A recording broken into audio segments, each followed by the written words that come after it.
Hey everybody, welcome to another episode of The Catch Up. How we doing, buddy? Good, mate. I am pumped. Yeah, I'm pumped. It's been a few weeks since we've had a catch up. I know, it has. Yeah, it has been a few weeks. I think we've both been really busy in our normal day-to-day lives. Yes, the daily grind. The daily grind. As they say. I've been flat out, mate. Been busy at work. I went away for a manager's meeting, so that was pretty good. So, can you confirm or deny whether there were shots involved in this? There were shots involved. There is photographic evidence. So yes, but it was good. So fantastic. But you know what? Since we've last caught up, there's been so much news that's come out. Some really big stories, mate. Yeah. And you're going to kick off with one that was, I think big news for anyone in the comic book universe. Yes. But certainly. Yeah, you have a bit of background with this story. Pretty lucky. So, it was announced that Stan Lee will no longer be attending public conventions for signings and meet and greets. He's done. He's done. It's huge news. Like, Stan is, 95? Yeah. 95? He's old. Yeah, so, which is sad, but we knew this day was going to come. But I had the pleasure to actually meet Stan last year. Yep. At Adelaide Supernova. Yep. So, photo below. The photo below, so you have to check it out. So I actually did get a piece signed, so I thought I'd share it with you guys. Yeah, you did. So I was very lucky to spin that around, mate. Let's have a look around.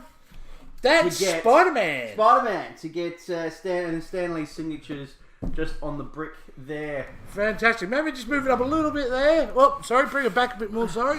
So if you guys there you go. Fantastic. So it was quite an experience. I lined up for over 2.5 hours to actually meet Stan. And you had to get the piece organised, ready. You get in, bang. He signs it. He could barely sign it. It was just, I mean, he was barely signing it a year ago. People, let alone now. Everything. People were bringing crazy things. Question. Does the value of this piece go up now because Stan Lee's no longer doing signatures? I think so. You would think so. You would think so. And then when the day does come, when he does pass away, leaves this earth, it would go up for sure. Ah, fantastic. But it's a beautiful piece. Certificate of authenticity. Authenticity, which is wonderful. Which is good. So, well, thanks for bringing that piece in, Rick. That's a really nice piece. I do have a photo which I do show. We the infamous photo, but the infamous photo with but either way, you got that moment. You got to see him. You got to get his signatures. That's absolutely good. So and most importantly, it's a wonderful thing that Stanley now gets to retire. He does. He has worked very hard and been really the grandfather of all things comic books for the last 95 years almost, Well, 80 years since he joined the industry. So good luck to Stan. I hope his twilight years are peaceful. That's right. He's given us so much entertainment and so much that he's given this industry and personally ourselves for sure with all these movies and stuff. So yeah, I'm sure we'll still see him in a few around cameos. But absolutely. They filmed a heap of them, so he'll be in them. He'll be sure. there. So yeah, for sure. Now, in the world of movies, Rick, something I wanted to talk about that just happened the other day, which surprised me. Oscars. Oh yeah. Now, for me, in my home, the Oscars are a big deal. We watch the Oscars every year.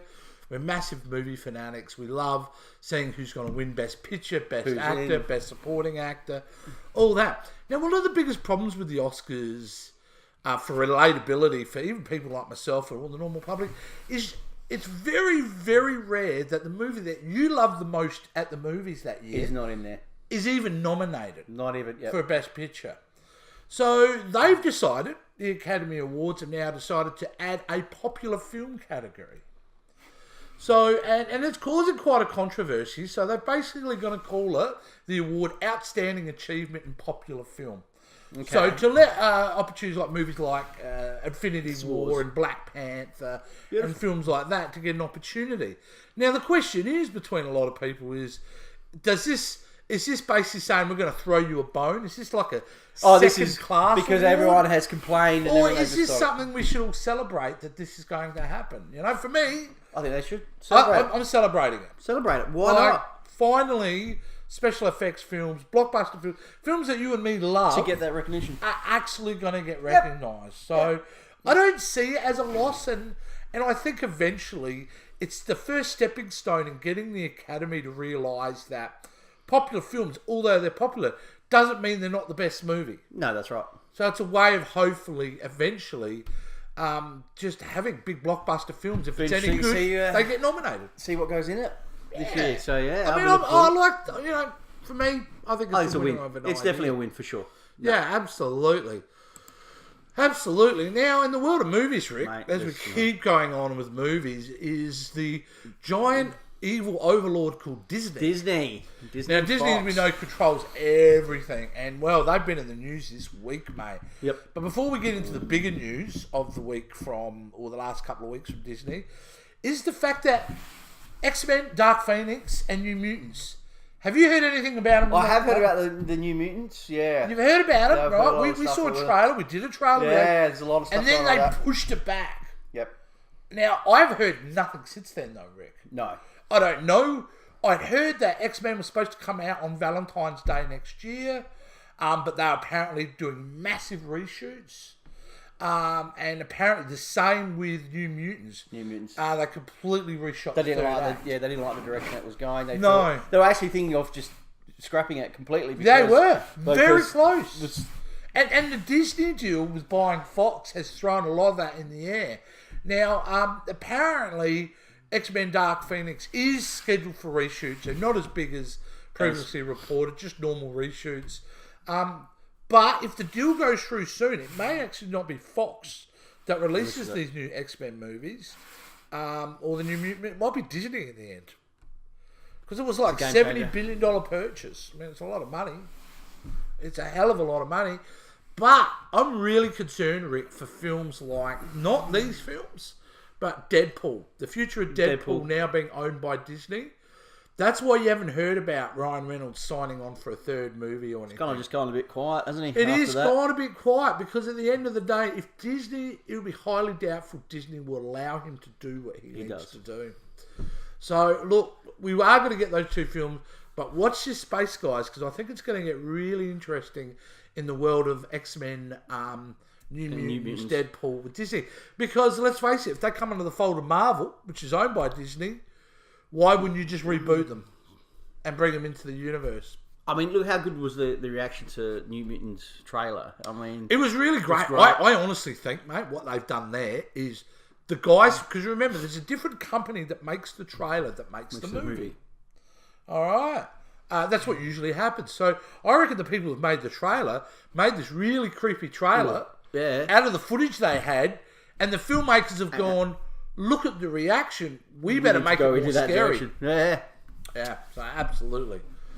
But mate, when it comes to Disney, no bigger news. This is massive. Out of Disney in the last while is this. And this is Guardians of the Galaxy writer and director James Gunn has been fired from Disney. Bullshit. For offensive tweets. Now let's read these tweets. Some horrible tweets that he wrote. So let's have a look. And right, the time frame of these tweets were... Well, yeah, we'll get into that. So it is one of the tweets. Expendables was so manly, I fucked the shit out of a little pussy boy next to me. The boys are back in town. Now, that's pretty offensive. And, I like it when little boys touch me in my silly place. Now... These, as you mentioned, Rick, and there are a few more that deal with pedophilia as well as other offensive acts. These were written over 10 years ago. 10 years ago. Now, James Gunn, 10 years ago, was in a very different place professionally and personally. He was known as the indie director of a lot of trauma films. They're those like Toxic Avenger, real gross out... Like, they're made to offend people. And he was very much a rebel back then, James Gunn. A couple of years after he did those tweets, he apologised for them publicly and said it was completely disgusting, offensive. He never should have written those tweets. He really regrets it. He apologised officially before being offered the job of Guardians of the Galaxy. Now... We are fast forward to 2018. He's made him over $1.5 billion. Much money.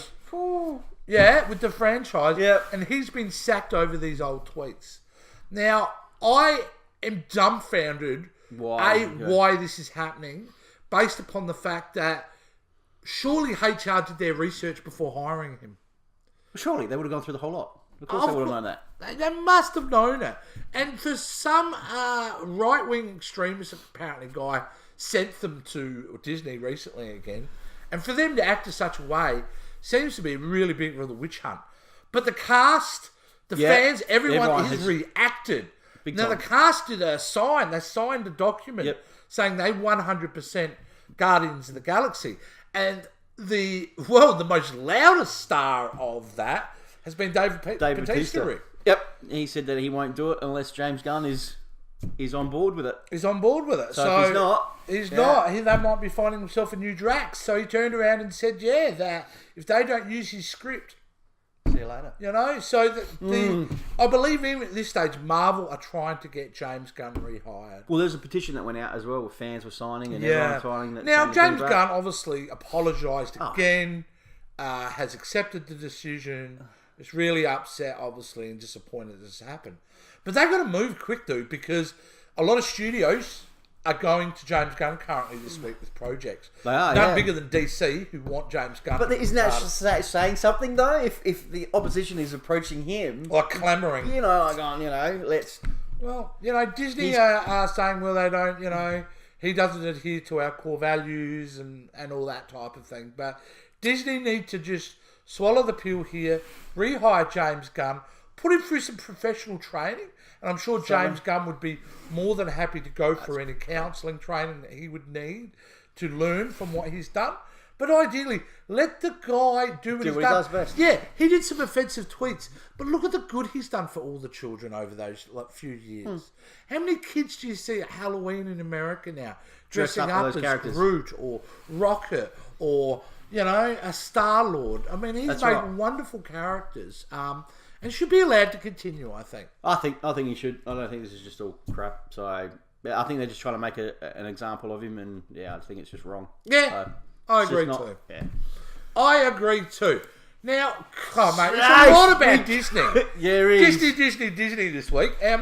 And more so is, what other big news is Star Wars Episode 9 has commenced filming. Now, poor Star Wars in the last few months has taken a bit of a beating. The last one. Very controversial response to The Last Jedi and a very underwhelming response to Solo. Yeah. But JJ's back. JJ's back. So he's back in the directing chair. And we've had some new cast members being added. What have we got? We've got Kerry Russell, who's been added to the cast. Some of them might know her from Felicity back in the day. She's had a lot of bit parts in JJ's films. Yeah. Mission Impossible 3 and The Americans. She's a big star. Oh, yeah. So really good. They've also added Richard E. Grant. Now, Richard E. Grant recently played the Dr. Villain guy from Logan. Yep. But is probably best known from Hudson Hawk. Hudson Hawk, You haven't seen that cracker Hudson in the Hawk, movie. get on that. Get on that. But probably the biggest addition to the cast is actually Carrie Fisher. So obviously Carrie Fisher passed away in 2016.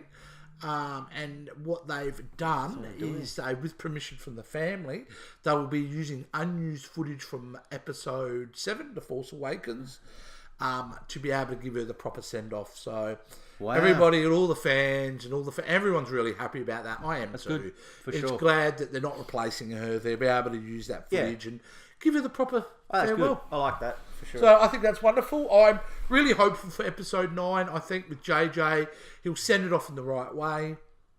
Yeah. And hopefully keep some of these bitch fans that unfortunately I'm associated with, that Star Wars is just a movie, guys. That's right. A movie. Some die-hard fans out there.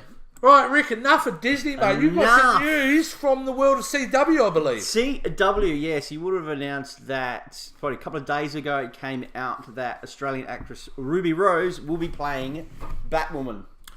Wow. Big news. Really the controversy behind this is that because obviously that Catwoman is portrayed as a gay character and Ruby Rose is gay in real life, fans have gone out and just hated on Ruby Rose for this. What? She's hated on Ruby Rose what? Because for being a lesbian. Yeah. And being in a role about a lesbian. Yeah. They're saying, oh, well, she's not suited for the part, which is just fucking bullshit. So every middle-aged white guy ever straight white guy who gets cast as a middle-aged straight I mean, guy. the same thing happened with Scarlett Johansson. She wasn't, in Ghost in the Shell. She wasn't Japanese, but she played a Japanese part. Same thing with this, but I think it's fantastic. I think she'll be perfect for the role. I think the biggest mistake about this casting is she's cast in a TV show. I think she would be amazing on film. And who knows? It might lead to that. It may lead to that. I think she's got the toughness. I think she's got the kind of attitude that you need in a Batwoman, because very much Batwoman is a bit... She's like Batman. It's, all her wiring isn't right, if you know what I mean. So I think it's fantastic. I think it's great. And as an Aussie actress, get on it. And she had to, stay off Twitter because there was just so much hatred out there. It's crap. It is really... These keyboard warriors... Ruby Rose, you don't care about my sexuality. I don't care about your sexuality. Are you right for the role? I think you are. I think most of the fans agree. Go out there and smash it. Good on her. I can't wait to see. We back it. Yeah, what Ruby Rose does on screen for sure. For sure. Now, Rick, to tie it up this week. Tie it up. We're going to go all the way to Hutt Street here in Adelaide. William Street, actually. A home story. Home story. Now, every now and again, one thing, even though it's set here in Adelaide, one thing is universal. Yep. Cheaters are cheaters, man. Cheaters are cheaters. Woo!